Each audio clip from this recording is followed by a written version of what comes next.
Good day, everyone. This is Rusal, your evangelist. Our topic for today is 7 plagues before the coming of our Lord Jesus Christ. Rusal Rabi.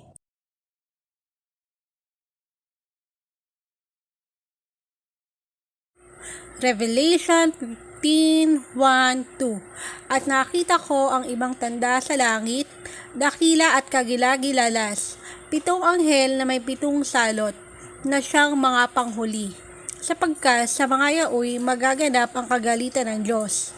At nakita ko ang gaya ng isang dagat na bubog na may halong apoy at yaong nagtagumpay sa hayop at sa kanyang larawan at sa bilang ng kanyang pangalan ay nakakatayo sa tabi ng dagat na bubog na may mga alpa ng Diyos.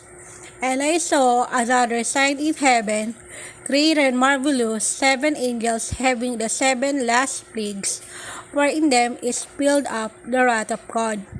And I saw as it were a sea of glass mingled with fire, and them that had gotten the victory over the beast, and over his image, and over his mark, and over the number of his name, stand on the sea of glass having the harps of God. Revelation 15:3-4. At inaawit nila ang awit ni Moises na alipin ng Diyos at ang awit ng Kordero na sinasabi, mga dakila at kagilagilalas ang iyong mga gawa, o Panginoon Diyos na makapangyarihan sa lahat. Matuwid at tunay ang iyong mga daan. Ikaw na hari ng mga bansa. Sinong hindi matatakot, o Panginoon, at luluhatiin ang iyong pangalan? Sapagkat ikaw lamang ang banal. Sapagkat ang lahat ng mga bansa ay darating at pagsisamba sa harapan mo. Sapagkat ang iyong mga matuwid na gawa ay nangahayag. And they sing the song of Moses, the servant of God, and the song of the Lamb, saying, great and marvelous are thy works, Lord God Almighty. Just and true are the ways, thou King of saints. Who shall not fear thee, O Lord, and glorify thy name? For thou only art holy, for all nations shall come and worship before thee, for thy judgments are made manifest. Revelation 15:5-6. At pagkatapos sa mga bagay na ito ay tumingin ako at ang santuaryo ng tabernakulo ng patotoo sa langit ay nabuksan. At sa santuaryo ay nagsilabas ang 7 anghel na may 7 salot na nararamtang ng mahalagang bato, tunay at makintab, at nangabibikisan ng gintong pamikis ang kanilang mga dibdib. And after that I looked, and behold, the temple of the tabernacle of the testimony in heaven was opened. And the 7 angels came out of the temple, having the 7 plagues, clothed in pure and white linen, and having their breasts girded with golden girdles. Revelation 15:7-8. At isa sa 4 na nilalang na buhay ay nagbigay sa 7 anghel na 7 mangkok na ginto na puno ng kagalitan ng Diyos, na siyang nabubuhay magpakailan-kailanman. At napuno ng usok ang santuaryo mula sa kaluwalhatian ng Diyos at sa kanyang kapangyarihan, at sino man ay hindi nakapasok sa santuaryo hanggang sa matapos ang 7 salot ng 7 anghel. And one of the 4 beasts gave unto the 7 angels 7 golden vials full of the wrath of God, who live forever and ever. And the temple was filled with smoke from the glory of God and from his power, and no man was able to enter into the temple till the 7 plagues of the 7 angels were fulfilled. Ngayon ay magsisimula na po tayo sa 7 salot, at iisa-isahin ko po sa inyo para maluwanag sa inyong lahat. Now we will start with the 7 plagues, and I will tell you one by one so that it is clear to all of you. First plague, wound without healing. Revelation 16:1-2. At narinig ko ang isang malakas na tinig na mula sa santuaryo na nagsasabi sa 7 anghel, "Humayo kayo at ibuhos nyo ang 7 mangkok na kagalitan ng Diyos sa lupa." At humayo ang una at ibinuhos ang kanyang mangkok sa lupa at naging sugat na masama at mabigat sa mga taong may tanda ng hayop na yaon at nangagsisamba sa kanyang larawan. And I heard a great voice out of the temple saying to the 7 angels, "Go your ways and pour out the vials of the wrath of God upon the earth." And the first went and poured out his vial upon the earth, and there fell a noisome and grievous sore upon the men which had the mark of the beast, and upon them which worship his image. Unang salot, first plague. Kasama po dito ang mga iba't ibang kanser at iba pang mga sakit sa balat.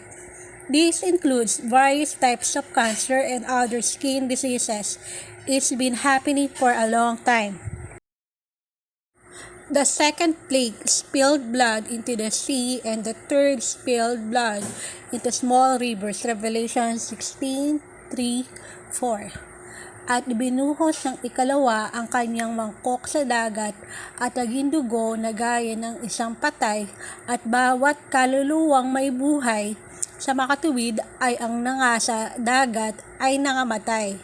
At ibinuhos ng ikatlo ang kanyang mangkok sa mga ilog at sa mga bukal ng tubig at nangaging dugo.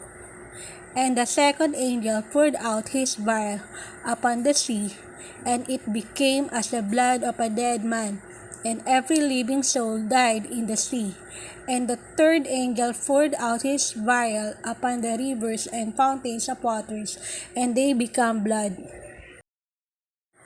Pangalawa at pangatlong salot, second and third plague. Revelation 16:3-4. Yung dugo sa dagat ay pangalawang salot, at ikatlo po ay dugo sa mga maliliit na ilog. The blood in the sea is the second plague, and the third is blood in the small rivers. Revelation 16:5-6.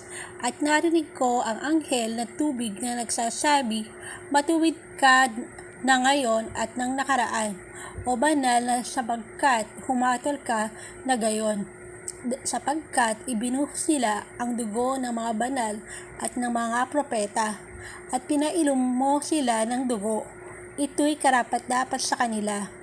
And I heard the angel of the waters say, "Thou art righteous, O Lord, which art and was and shalt be, because thou hast judged thus. For they have shed the blood of saints and prophets, and thou hast given them blood to drink, for they are worthy." The fourth plague will be very hot, and people and animals will die. Revelation 16:7-8. At narinig ko ang dambana nagsasabi, "Oo, o Panginoon Diyos na makapangyarihan sa lahat, tunay at matuwid ang iyong mga hatol." At ibinuhos ng 4 ang kanyang mangkok sa araw, at binigay nito sa kanya ng masunog ng apoy ang mga tao. And I heard another out of the altar say, "Even so, Lord God Almighty, true and righteous are thy judgment." And the fourth angel poured out his vial upon the sun, and power was given unto him to scorch men with fire.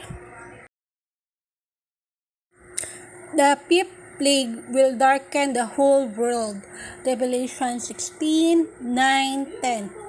At nangasunog ang mga tao sa matinding init, at sila'y namusong sa pangalan ng Diyos na may kapangyarihan sa mga salot na ito, at hindi sila nagsisi upang siya'y luwalhatiin. At binuhos ng ikalima ang kanyang mangkok sa luklukan ng hayop na yaon, at nagdilim ang kanyang kaharian, at nginat-ngat nila ang kanilang mga dila dahil sa hirap. And men were scorched with great heat, and blasphemed the name of God which had power over these plagues, and they repented not to give him glory. And the fifth angel poured out his vial upon the seat of the beast, and his kingdom was full of darkness, and they gnawed their tongues for pain. The fifth plague will darken the whole world. Ikalimang salot po ay magdidilim ang sanlibutan. Ang ibig sabihin po nito, sasama mga tao at magtuturo sila laban sa Panginoon Diyos. Ililigaw mga tao, makakagawa sila ng mga makakasama sa mga tao. Katulad ng viruses COVID-19 at iba pang mga nakakasama sa mga tao. Lahat po ng masasamang bagay na nakakasama sa mga tao, kabilang po yan sa pagdilim ng mundo. Ang mga drugs, viruses na dulot ng masasamang tao. Fifth plague, the world will be dark. What this means is that people will be harmed and they will teach against the Lord God and lead people astray. They will create things that will harm people, such as viruses, COVID-19, and other things that are harmful to people. All the bad things that harm people belong to the darkness of the world. Drugs, viruses caused by bad people. Ang ika-anim pong salot ay matutuyuan ang ilog na Euphrates, na may 3 lugar ang nakakasakop sa ilog ng Euphrates. Ito sila, Iraq, Syria, and Turkey. Ulit-ulitin niyo po itong basahin ang ika-anim na salot at natapos na po ito noon pang taon 2022. The sixth plague will dry up the river Euphrates with 3 areas covering the river Euphrates. Here they are: Iraq, Syria, and Turkey. Please read it again and again for the sixth plague, and it will be over by the year 2022. The sixth plague, Revelation 16, 11, 12. At sila'y namusong sa Diyos ng langit dahil sa kanilang mga hirap at sa kanilang mga sugat, at hindi sila nangagsisi sa kanilang mga gawa. At binuhos ng ika-anim ang kanyang mangkok sa malaking ilog ng Euphrates, at natuyo ang tubig nito upang mahanda ang dadaanan ng mga hari mula sa sikatan ng araw. And blasphemy the God of heaven because of their pains and their sores, and repented not of their deeds. And the sixth angel poured out his vial upon the great river Euphrates, and the water thereof was dried up, that the way of the kings of the east might be prepared. Ito po yung picture na hindi pa natutuyon ang ilog ng Euphrates. Napakaganda. This is the picture of the Euphrates River not drying up. The river of Euphrates was very beautiful. Nakakakilabot po ang nangyari sa ilog ng Euphrates. Dati po ay napakaganda, ngayon po ay napakapangit na. What happened to the Euphrates River is horrible. Used to be beautiful, now it is very ugly. Yan po, ibinuhos na po ng mga anghel ang ika-6 na salot sa Euphrates. Euphrates River now, latest as of 2022, is vanishing. Wow! Napakapangit po at hindi ko matagalan tingnan. Wow! It's so ugly and I can't look at it for a long time. Napakaraming patay na isda dahil natuyuan na ang ilog. There are many dead fish because the river is drying up. Here is the before and after of the Euphrates River. Isa po ito sa dating picture na bagong natuyuan ang ilog ng Euphrates. Napakaganda po. Ngayon ay napakapangit na po. This is one of the old pictures before the Euphrates River dried up. It is very beautiful, now it's very ugly. Ito po ang last picture noon October taon 2022. Natapos po ng October 2022.